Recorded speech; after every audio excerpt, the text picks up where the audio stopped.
सावन के अंतिम दिन जग ज्योति दरबार में गूंजा हर हर महादेव। सावन के अंतिम दिन 28 अगस्त 2026 को जग ज्योति दरबार बीजड़पुर में भक्ति और आस्था का अद्भुत नज़ारा देखने को मिला। सुबह 9:47 महंत श्री राजेंद्रपुरी जी महाराज की खड़ी तपस्या का समापन हुआ।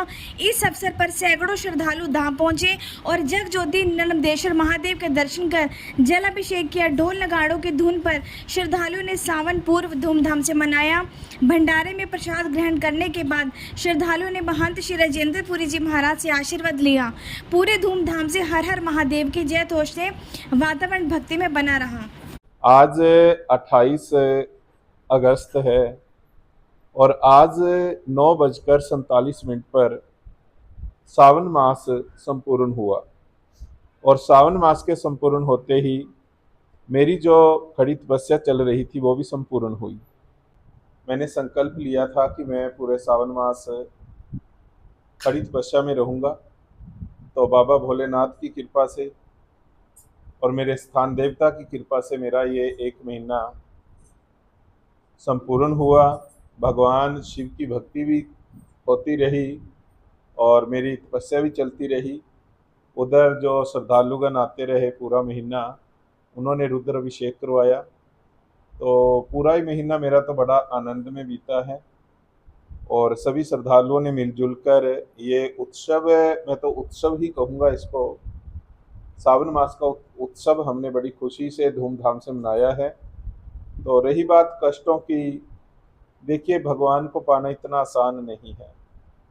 भगवान हमें सुने, भगवान की हम पर नज़र रहे, इसी के लिए हम कभी अग्नि तपस्या करते हैं, कभी जल धारा करते हैं और अभी खड़ी सेवा कर रखी थी मैंने, खड़ेश्वरी बोलते हैं इसको। तो ये इसीलिए की जाती है कि मेरा भगवान, मेरा इष्ट देवता मुझ पर प्रसन्न रहे और जो मैं लोगों को आशीर्वाद दूँ वो फलीभूत हों। तो इसलिए मैंने सावन मास का ये एक प्रण किया था और ये मेरा संपूर्ण हुआ है। मैं बहुत खुश हूँ, भगवान की कृपा हुई मुझ पर और मेरी संगत पर, ऐसे कृपा बनी रहे। तो बस यही अरदास है मेरी भगवान बाबा। कष्ट उठाऊंगा और संवर जाऊंगा, एक दोहा है, कष्ट उठाऊंगा और संवर जाऊंगा, मैं तेरी जुल्फ नहीं हूँ जो बिखर जाऊंगा। तो भक्ति में तो कष्ट आते हैं भाई, भक्ति में कष्ट आते हैं और कष्ट आएंगे तो हमारे दृढ़ निश्चय होंगे, दृढ़ संकल्प होंगे, हमारा शरीर मजबूत होगा, हमारी भावना मजबूत होगी और जब भावना मजबूत होगी तो हमारी आत्मा पर ईश्वर की कृपा का रंग अलग ही बरसता हुआ नजर आएगा।